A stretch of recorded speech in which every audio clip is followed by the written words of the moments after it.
राम नाम के साबुन से। जो मन का मैल गवाएगा और निर्मल मन के शीशे में वो राम का दर्शन पाएगा। कैसे मन में? निर्मल मन। पर मन को निर्मल बनाना, मन को पवित्र बनाना सरल बात होता नहीं है। क्योंकि घर में भगवान को स्थान देना, मंदिर में भगवान को स्थापित करना बहुत सरल होता है, लेकिन अपने हृदय में भगवान को स्थान देना सरल बात नहीं होता है। एक स्थान पे अगर आपको बिठा दिया जाए, गंदा स्थान, तो वहां पर बैठना पसंद नहीं करते, करेंगे? एक कुत्ते भी अगर बैठते हैं ना तो पूंछ से थोड़ा साफ कर लेते हैं, वो भी साफ सुथरा में बैठना चाहते हैं। जब कुत्ते नहीं बैठ सकते गंदगी में, हम इंसान नहीं बैठ सकते गंदगी में, तो भगवान क्या बैठेंगे? नहीं बैठेंगे। हम लोग घरों में सुबह शाम झाड़ू लगाते हैं, फिर भी कचरा पता नहीं कहां से चले आते हैं। और यह हृदय विषय विकारों से भरा है। कितने जन्मों के पापों से, काम, क्रोध, लोभ, मोह, अहंकार से हम लोग प्रार्थना करते हैं ना हाथ जोड़ करके कि मैं अपराधी जन्म का, नखसिक भरा विकार, अप्रभु दाता दुख भंजना मेरी करो संहार। कि हे प्रभु, मैं अपराधी आज से नहीं, जब से मैं जन्म लिया हूं तभी से मैं आपका क्या हूं? अपराधी। और नख सिख भरा विकार, नख यानी कि मेरे अंगूठे के जो नाखून है, उस नाखून से लेकर के शिख यानी कि मेरे शिख यहां तक मैं विकारों से भरी, जिसमें मुझे संभलना आसान नहीं है। इसलिए हम प्रार्थना करते हैं कि हे प्रभु, मैं अपराधी जन्म का, नखसिक भरा विकार, प्रभु दाता दुख भंजना मेरी करो संहार। जो आप ही संभाल सकते हो, क्योंकि मनुष्य काम, क्रोध, लोभ, मोह से भरा होता है। इन विकारों से कभी छूटता नहीं है।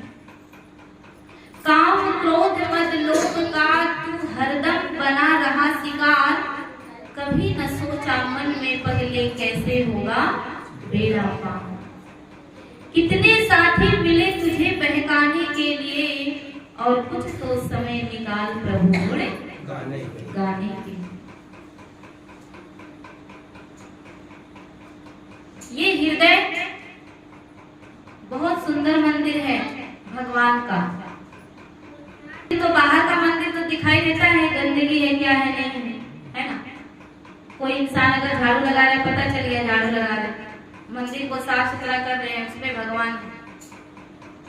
पर सबसे सुंदर मंदिर हमारा मन है, हमारा हृदय है कि नहीं? मंदिर में भगवान को बिठाया जाता है। इसको भगवान को। और हमारा जो मन का मंदिर है वो इतनी छोटी जगह है, इतनी साकिरी है, जिसमें हम एक ही चीज को बिठा सकते हैं। हमारे हृदय में दो चीज समा ही नहीं सकते। अगर जगत समाया हुआ है तो जगदीश नहीं आ सकते, अगर जगदीश है तो जगत नहीं आ सकते। एक ही चीज आ सकते हैं।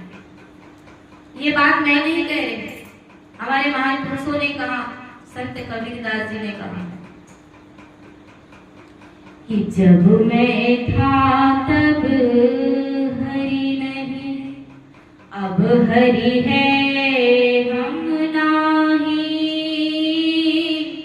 और प्रेम गली अति साकरी, तामे दो न समाहि कबीरा, तामे दो न समाहि। घर के मंदिर में तो कितने सारे देवी देवता को रख देते हैं, नहीं रखते हैं, लेकिन हमारे जो मन का मंदिर है उसमें एक ही देवता को बिठा सकते हैं। कितने? एक। और एक बैठाने से, एक ही बैठाने से लाभ है। कबीरदास जी कहे ना कि एक साधे सब सधे, सब साधे सब जाए, जो कही लेवे मूल को सो फूले फूल आधार। आप लोग सुने होंगे कि इस संसार में 33 करोड़ देवी देवता है। कितना?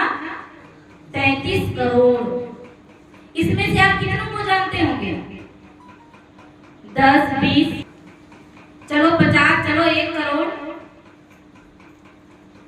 लेकिन बाकी के बाकी 32 करोड़ को आप जानते नहीं। जहां पर परमात्मा की गाथा गाई जाती है, जहां परमात्मा की महिमा गाई जाती है, वहां 33 करोड़ देवी देवता उपस्थित होते हैं। कितना? 33 करोड़ देवी देवता।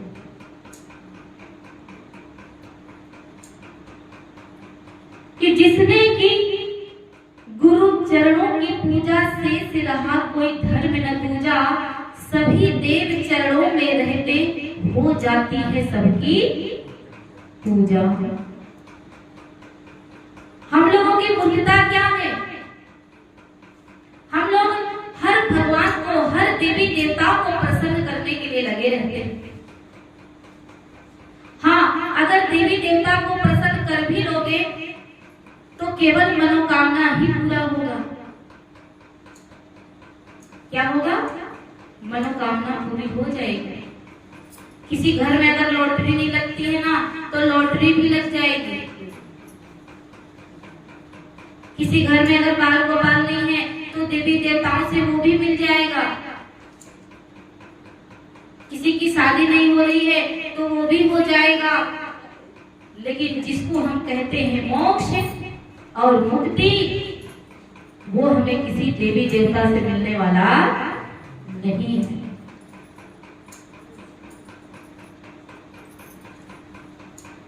क्यों नहीं मिलने वाला है? क्योंकि 33 करोड़ देवी देवता में अगर हम 4 को खुश करते हैं, मान लीजिए आप लोग 10 लोग किसी के घर गए मेहमान के रूप में, 10 लोग गए और 5 लोगों को वो जानते हैं भली भांति से, 5 लोगों का खूब खातिरदारी करे और 5 लोग वहीं खड़ा होकर के मुंह देखे, तो 5 लोग जो खाए पिए वो तो ठीक बात है, उनको तो ठीक लगेगा, लेकिन जो उनके सामने खड़े हैं उनको कैसा लगेगा? आपको अच्छा लगेगा क्या? खराब लगेगा ना? क्यों? क्योंकि हम 4 का बहुत स्वागत कर रहे हैं, लेकिन 4 जो है, जितना हमको 4 आशीर्वाद देगा, 4 शराब देने के लिए भी एकदम तैयार है। आप लोग को पता है ना कि आशीर्वाद से ज्यादा शराब लग जाता है। तो 33 करोड़ देवी देवताओं में अगर हम 2-4 को जानते हैं, कभी कभी ऐसी स्थिति और परिस्थिति हमारे सामने आती है कि हम किसी मंदिर में गए और उस मंदिर में क्या होता है कि मान लीजिए भगवान शंकर पे जल डाले, तो पता चला कि उनके बगल में ठीक हनुमान जी खड़े हैं गदा लेकर, थोड़ा उनको भी जल डालना पड़ेगा, उसको भी डाल दिया। उनको जल डालते हैं तो फिर देखते हैं आगे में दुर्गा माँ जब सवार है शेर पर, फिर उनको भी डाल रही है। जब उनको डाले तो देखते इधर गणपति गणेश जी जो हैं वो एकदम रात पर सवार है। तमाम देवी देवताओं को जल डालते रहते हैं, लेकिन 33 करोड़ देवी देवता सब उस समय मौजूद रहते हैं, सब देखते हैं। तो 4-5 का स्वागत तो खूब होता है, लेकिन और बाकी लोग क्या करते हैं? आशीर्वाद देते हैं क्या? नहीं देते हैं। ये बहुत बड़ी हमसे भूल होती है। ये ठीक उसी प्रकार से जैसे मान लीजिए एक वृक्ष, विशाल वृक्ष खड़ा है और उस विशाल वृक्ष में बहुत सारे पत्ते होते हैं, बहुत सारे डाल होते हैं और फूल भी लगे होते हैं, फल भी लगे होते हैं, और हम उस पत्ते पत्ते पर पानी डालना चाहते हैं, पेड़ को हरा भरा रखना चाहते हैं। चाहत कोई गलत नहीं है। हम चाहते हैं कि ये पेड़ हरा भरा रहे, पानी भी डालते हैं, लेकिन डालते कहाँ हैं? पत्ते पत्ते पर डाल रहे हैं, डाल डाल पे डाल रहे, फूल फल पे डाले, डालते रहे सब जगह। और अगर जड़ में हम पानी न डाले तो क्या होगा? क्या होगा? सूख जाएगा ना। क्यों? क्योंकि पेड़ का, वृक्ष का जो मेन चीज है, मेन क्या है? जड़ है।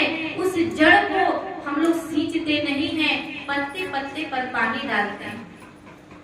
यही मूर्खता हमसे होती है। क्यों? हम देवी देवताओं को जल चढ़ाते रहते हैं, पत्र पुष्प फल चढ़ाते रहते हैं, लेकिन जो जड़ है पूजा का, उस जड़ को हम लोग क्या करते हैं? छोड़ देते हैं। और पूजा की जड़ क्या है? इतने दिनों से बोलते आ रहे हो 4 लाइन, लेकिन शायद आज तक इस 4 लाइन को हम समझ नहीं पाए कि ध्यान मूलम गुरु मूर्ति लिखा है ना हमारे शास्त्रों में। ध्यान मूलम गुरु मूर्ति। मूल किसे कहते हैं? कोई पढ़ा लिखा व्यक्ति बैठा है। मूल का अर्थ क्या होता है? जड़ होता है, जड़। ध्यान मूलम गुरु मूर्ति। ध्यान किसका करें? ध्यान करने का जड़ क्या है? गुरु की मूर्त। पूजा मूलम गुरु पादुकाम। पादुकाम का अर्थ क्या होता है? चरण। पूजा करने की जड़, मूल मतलब जड़ होता है। पूजा मूलम, पूजा का जड़ क्या है? क्या है? गुरु पादुकाम। मंत्र मूलम, मंत्रों का जड़ क्या है? गुरु वाक्य। जो गुरु मुख से कह दे, अगर उसके वचनों पे जो चल रहा है, समझ लीजिए वो हर वक्त महामंत्र का जाप कर रहा है। और ये 3 चीज अगर बंदे करता है, ध्यान गुरु की मूर्त का, पूजा गुरु के चरण कमलों का, और मन गुरु के वचनों पर जो चलता है, 3 कार्य अगर कोई बंदे करता है मन कर्म वचन से, तो चौथा है मोक्ष मूलम। मोक्ष मूलम, मोक्ष का जड़ गुरु कृपा। अगर लिखना होता हमारे महान पुरुषों को, तो लिख दिए होते कि मोक्ष मूलम शंकर कृपा, मोक्ष मूलम दुर्गा कृपा, मोक्ष मूलम गणेश कृपा, कोई भी कृपा लिख दिए होते। पर ऐसा नहीं लिखा गया। क्या लिखा गया? गुरु कृपा। कहीं भी चले जाइए, लेकिन बिना गुरु कृपा के आपकी सदगति हो सकती नहीं। अरे जब धुंधकारी जब प्रेत बन गया था ना, उनका भाई, बड़ा भाई गोकर्ण बहुत बड़े संत बने, लेकिन धुंधकारी संगत से इतना बिगड़ गया था। कहते हैं संगत से गुण आते हैं और संगत से गुण जाते। उसकी अकाल मृत्यु हो जाती है, तो प्रेत योनि में चले जाते हैं। कहाँ? प्रेत योनि में। भी भटकते भटकते वो किसकी तलाश करते हैं? उनके जो भाई थे ना गोकर्ण जी महाराज, बहुत बड़े संत हुए, वो एक पेड़ के नीचे बैठकर ध्यान लगा रहे थे। और जब उनका भाई जब प्रेत बन गया तो अचानक से उस पेड़ को जोर जोर से हिलाने लगा, क्योंकि शांति नहीं मिल रही है उसे, अकाल मृत्यु, शांति नहीं मिलते हैं। और हर इंसान जीते जी भी शांति चाहता है, और मरने के बाद भी क्या चाहते हैं? नहीं चाहते शांति चाहते हैं। कोई व्यक्ति अगर मर जाता है तो सभी लोग शोक मनाते हैं और हाथ जोड़कर भगवान से प्रार्थना करते हैं कि हे ईश्वर, हे प्रभु, इनकी आत्मा को क्या दे? शांति दे, शांति। लाख बना ले अरे जमाने, तू कितने धर्म बनाएगा, बिन ईश्वर को जाने में बंदे कभी न शांति पाएगा। इन सतगुरु कृपा के बंदे कभी न शांति पाएगा। क्यों? क्योंकि वह भी प्रेत जो है भटक रहे, खोजते हैं, तलाश करते हैं किसी संत को। किसी संत, कोई सच्चा संत अगर मिल जाते हैं ना तो उसके बगल में खड़े होने के बाद भी उसको शांति महसूस होता है। क्या होता है? शांति। तो ऐसे आत्माएं भी वो जो थे धुंधकारी, वो भटकने लगे तो गोकर्ण महाराज को देखे और शांति के लिए जोर जोर से पेड़ को हिलाने लगे। जब पेड़ को हिलाते हैं तो उनकी आंख खुलती है, गोकर्ण देखते हैं कि कौन, ये ना आंधी न तूफान, बेवजह पेड़ इतना जोर जोर से हिल रहा है। और जैसे ही ध्यान लगाकर देखते हैं तो उन्हें पता चलता है, महसूस होता है कि यहाँ कोई आत्मा भटक रही है। और उससे कहते हैं कि कौन हो तुम, मेरे सामने आओ, सामने आकर बात करो। तब धुंधकारी जी खड़े होते हैं, तब उनसे कहते हैं कि भैया मैं बहुत कष्ट पा रहा हूँ, मेरी आत्मा इतना दुखी हो रहा है कि मैं शांति के लिए आज तड़प रहा हूँ, कोई उपाय करो, कुछ तो कीजिए जिससे मेरे इस आत्मा को शांति मिल सके। मैं बहुत कष्ट में हूँ, मैं बहुत तड़प रहा हूँ, मैं भटक रहा हूँ, मुझे शांति नहीं मिल रही।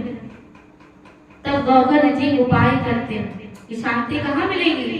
कहने लगे, जब मैं सत्संग करूंगा और सत्संग के बाद ज्ञान उपदेश करूंगा तो वहीं पर तुम आना, बैठना। क्योंकि जब ज्ञान महादेव जी पार्वती को सुना रहे थे तो पता चला था कि एक सुग्गा, वो केवल अंडा था, अंडे में प्राण आ गया और उसमें से मतलब तोता जो है उड़ करके चल दिया। पार्वती तो सुनी नहीं, लेकिन वो सुत जी जो थे छुप छुप करके उस ज्ञान को सुन करके उसे जीवन दान मिल गया। मरा हुआ जो तड़प रहा था उस अंडे में, उसे वह भी सुन करके मुक्त हो गया, उसका जीवन सफल हो गया। वो कहते हैं कि जब उपदेश होगा, जब ऐसे सुंदर आयोजन किया जाएगा, उस समय तुम आना और बैठकर श्रवण करना। और ऐसे सुंदर व्यवस्था किया गया सत्संग का। धुंधकारी इतना दुराचारी, इतना पापी आत्मा था कि इस स्थान पर सत्संग की जगह पे वो टिक ही नहीं पा रहा था। पाप के कारण उससे बैठा नहीं जा रहा था, टिक नहीं पा रहे थे। हवा के भांति कभी इधर बिखर जाते, कभी उधर बिखर जाते थे। और वैसे भी प्रेत तो हवा की ही होती है, इसलिए वो टिक ही नहीं पा रहे थे। इसलिए उसने कहा कि ठीक है, कोई उपाय कर दिया, एक बांस गड़वा दिए गोकर्ण जी। क्या कर दिए? बांस के अंदर खोखला होता है ना, उसमें छेद कर दिया, तो उसी में प्रवेश कर जाना। वैसे कथा तो कहते हैं लोग कि 7 दिन भागवत सुनाया गया या 7 दिन कथा सुनाया गया तब उनको मुक्ति हुआ। पर अगर केवल कहने और सुनाने वाली बात होती तो कोई भी सुना देता, किसी का भी उद्धार हो जाता। पर किसी खास का उद्धार हमारे सत ग्रंथों में दिया गया है। नहीं, अरे धरती में बहुत सारा मनुष्य है, तो ये जिसका उद्धार हुआ उन्हीं का वर्णन किया गया है, और जिनका नहीं हुआ उनको तो कोई जानते ही नहीं। तो कैसे हुआ, कारण क्या है उनका, वो चीज को कोई जानता नहीं। और उस समय नहीं जब ज्ञानोपदेश कर रहे थे गोकर्ण जी महाराज, तब जाकर के वो बांसों में, उस बांस के खोलर में जाकर के समा गया, और वह ज्ञान उपदेश को सुन करके उनका गांठ जो है, जैसे जैसे वो सुनता गया वैसा वैसे गांठ बांस का फूटता चला गया। बोला भैया कैसे पता चलेगा मैं मुक्त हो गया? तो कहे ये बांस एक एक फूटता चला जाएगा और तुम समझ लेना कि तुम्हारा मुक्ति हो गया, तुम मोक्ष को प्राप्त करेंगे। और इस तरीके से गोकर्ण महाराज ने उनका उद्धार किया। वो प्रेत आत्मा है, भटकती आत्मा को कहाँ आना पड़ा, कहाँ हुआ? किसी संत के दरबार में हुआ कि नहीं? किसी संत के पास हुआ। अगर कहीं से उनका उद्धार हो जाता, कहीं से मुक्ति मिल जाते, तो कोई देवी देवता के पास चले जाते, संतों के पास क्यों गए? इसीलिए कहते हैं कि अगर अभी नहीं आए तो कभी आना पड़ेगा, पर आना पड़ेगा। इसलिए अभी तो इतना सुंदर मौका है कि जीते जी हम अपने मोक्ष का उपाय कर लें।